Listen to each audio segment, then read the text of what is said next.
is a reading entitled Religion for Adults Means Embracing Complexity, which appeared in a 2019 Wall Street Journal article by Sarah Hurwitz. What about those of us who never grow up? Religiously, that is. I'm not just talking about those who continue to worship a deity of human proportions, one who shares our prejudices and opinions on political issues. I'm talking about people like me, who ditched our childhood faiths in disgust, considering ourselves too smart for religion. We would never do such a thing in a secular context. If someone told us that they found their 6th grade science or history classes to be dull and overly simplistic, and thus entirely stop learning about those subjects, we would be appalled. But that is precisely what many of us do with religion.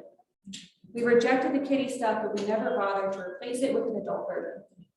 And that is a real loss, because mature forms of religion don't traffic in simplistic or impossible answers, but push us to ask the right questions. Not just what does it mean to be happy or successful, but what does it mean to lead a truly ethical life, to be part of a community, to serve something greater than oneself. To find this kind of religion, we need to seek out and, if necessary, create communities that embrace wise, loving versions of our faith. We need spiritual depth that is matched by intellectual depth, to understand that faith at its best is a form of protest against the self-absorption, materialism, triviality, cruelty of modern life. In short, when it comes to religion, many of us still need to grow up, and that means doing the seeking, learning, and grappling required to make traditions our own.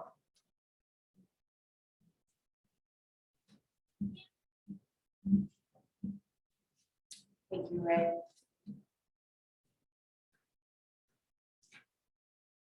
When I was a child, I thought Jesus was a magical superhero. I did. At the Christian church of my childhood, I would hear all these stories in Sunday school, in vacation Bible school, stories of Jesus turning water into wine, stories of Jesus healing someone with the touch of a hand. Young little Allie thought that in order to be a part of my religion, I had to believe that these things happened just as they were told. That's what I thought. It's weird because I knew the values of radical love that Jesus preached. Those were important. But there's lots of people who talk about love, right? So to me, it must have been the magic that made Jesus so special. The magic must have been why we were supposed to be talking about this man 2,000 years later. That's what I figured. I held on to this idea, and when I became a teenager, it tore me up inside. It took a lot for me to admit that I didn't know how to believe in the magic. And so then with the way that I understood things at the time, then I realized I guess I must not be a Christian.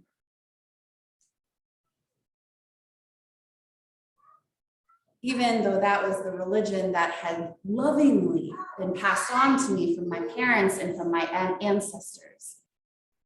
This was heartbreaking for me.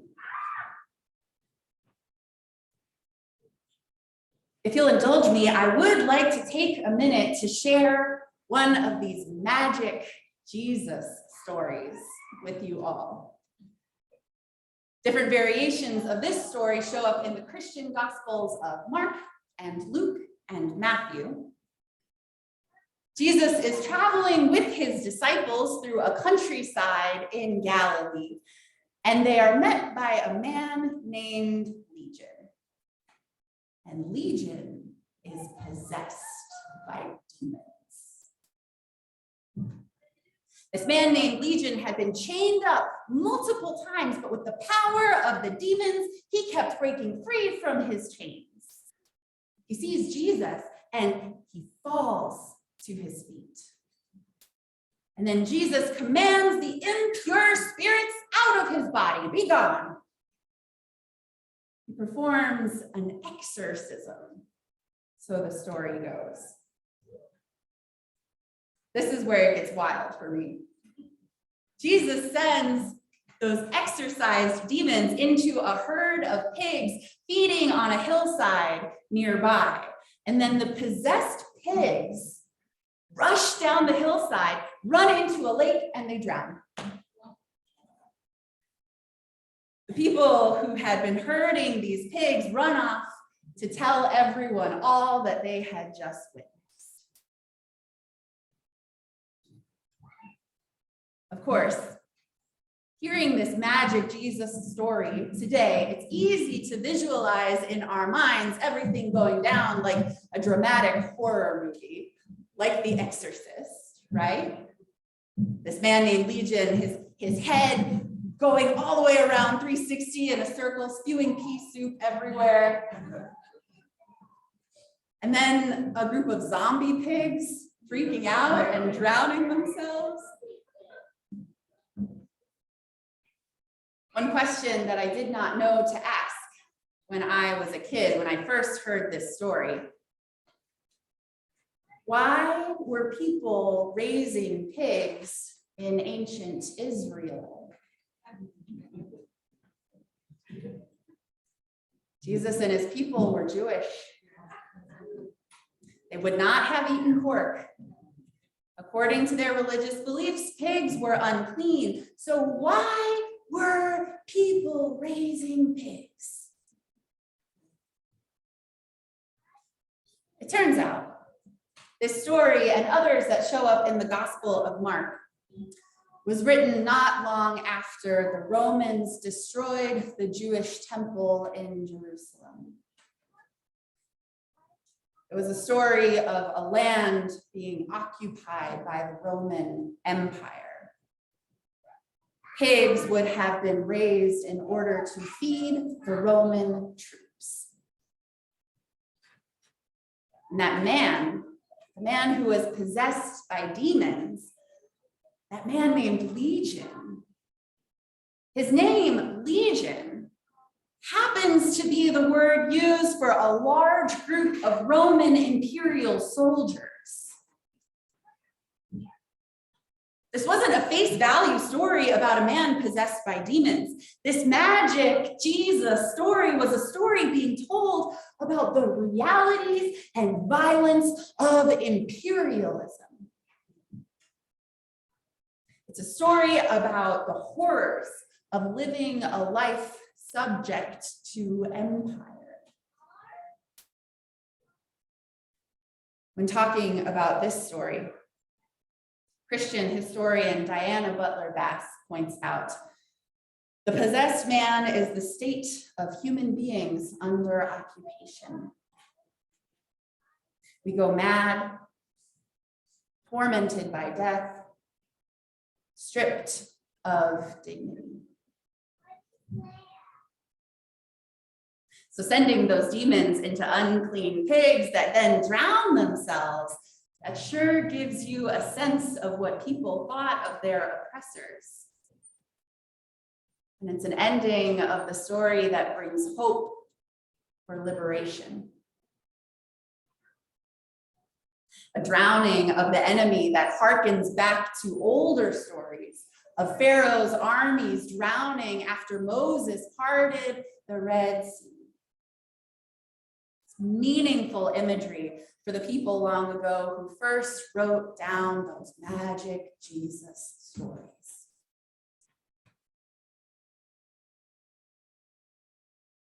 Now, as an adult, I hear this magic Jesus story and I think of all the ways that we are possessed by empire today. Countless ways that oppressive power structures occupy our lands, our bodies, changing who we are, stripping people of their dignity, causing great violence, causing great harm. The story and the story behind the story speak to me in deep and meaningful ways, especially finding this story in a tradition that has all too often been co-opted and used as a tool for empire and oppression.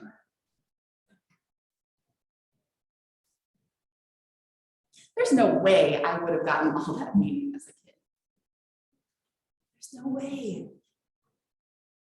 As children, it is hard to learn how to look beyond the words on the page, how to gather meaning from a story that is deeper than face value.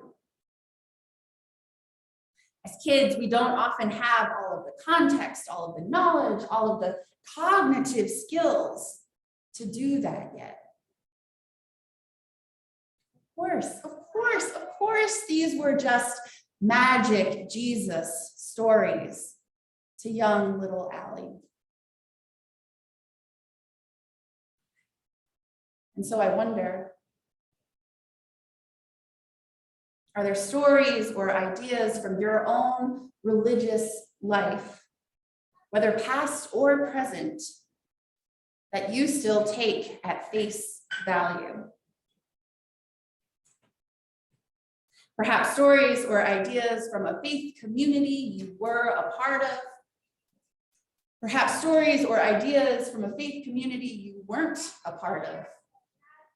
Perhaps stories or ideas from a faith community you currently are a part of. I just love that reading that Ray shared with us this morning from Sarah Hurwitz. Earlier in that same article, Hurwitz talks about the Jewish prayers of her childhood. She says that she had pretty much written them off as nonsense. She shares that learning the stories behind these prayers opened her up to theological complexities, opened her up to new understandings of what God could be, rather than a being in the sky passing judgment, as she had thought. She shares about how grappling with this stuff broke open for her a world of faith and connection that she had never imagined for herself. She regrets having written off religion earlier in her life. We would never do such a thing in a secular context, Hurwitz says.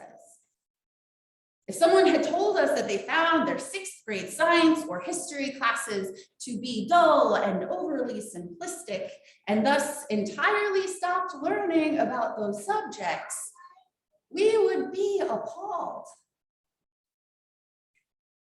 But that's precisely what many of us do with religion, including plenty who continue to show up at our places of worship and go through the motions. We've rejected the kiddie stuff, she says, but never bothered to replace it with an adult version. And that's the real loss. My friends, there are so many things that I love about our Unitarian Universalist faith, including the invitation of religious diversity and our encouragement of each other on our own spiritual paths. There is agency and there is an element of choice baked into our faith tradition. And as beautiful and important as that is, it does come with some pitfalls. It can be so easy for us to see religious views and practices spread out before us like a tasting platter. Do I want to try some God over here? No, I'm not sure. Oh, how about many gods? I'll try that one. not quite what I'm looking for. How about no God? Let's sprinkle in some Buddhist meditation and maybe that'll feel right. The truth is,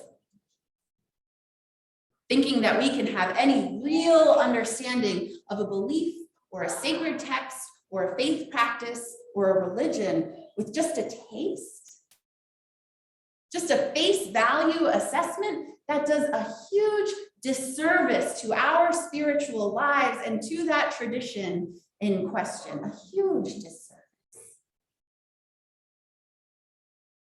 It's like taking one bite of a piece of iceberg lettuce and then deciding that you understand food. The taste we get will likely always be the kiddie stuff. It doesn't even come close to the full potential of wisdom and nourishment and rich joy that might be underneath.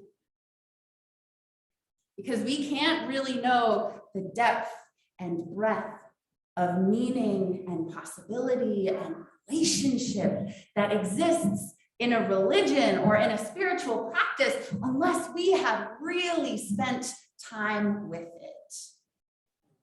Unless we have let it grow with us, like the girl and the cow in our story today.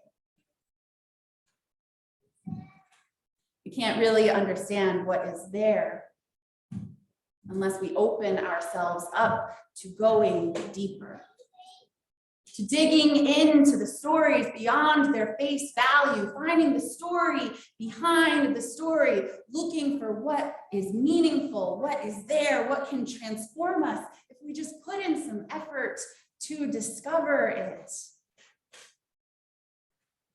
And we can't assume we fully understand what other people are talking about when they make statements about their own religious life.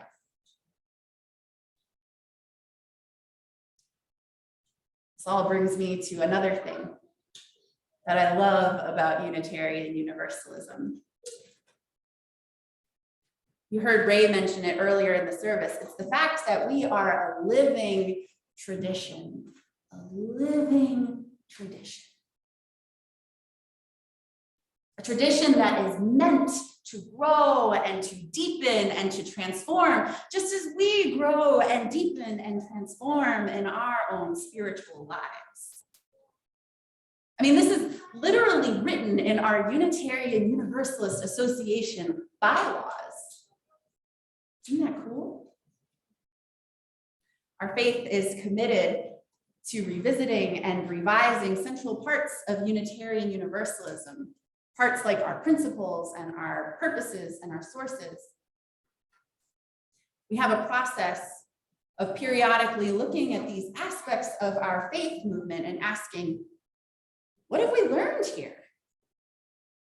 How can our religion grow along with us?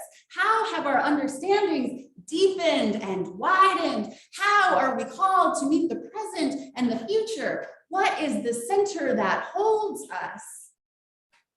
And what needs to be different? In Unitarian Universalism, we have a beloved list of principles. It used to be 7 principles, now it's 8, as many congregations like ours are naming the call to accountably dismantle systems of racism and other oppressions. I don't know about you, but when I first learned of Unitarian Universalism's principles, I was so excited to see these ideas that my heart so fully aligned with put into words at the center of a faith community. I read them and I thought, wow, okay, I get it. This is my thing now. I found my thing. I'm good. Those principles have meant a lot to me on my UU journey. But in a lot of ways, they're just a taste, aren't they? There's some statements that can be so easily taken at face value. And the call is always to deepen, right? To wrestle with these ideas and beliefs, to spend time with them, to investigate the stories behind the story, to uncover what is valuable, to let it transform us. The good news is that our larger faith movement is trying to do this, that wrestling, that digging, that transforming. Unitarian Universalism today looks different than it did when our first 7 principles were revised 35 years ago. 35 years since they've been revised. So it's exciting that our UU Association has begun the Article 2 Study Commission. It's a team tasked with examining our purposes and principles and sources to see what new articulation of our faith might possibly look like. They've been collecting feedback and talking to UUs all over the country. They just recently released the first draft of their proposed changes. They'll collect more feedback, they'll release more drafts. I encourage everyone to look up this work and get in the conversation. One of the proposed changes in the first draft released by the commission involves naming love as a core value of our UU faith. We have 8 principles. Isn't it interesting that none of them have the word love in them?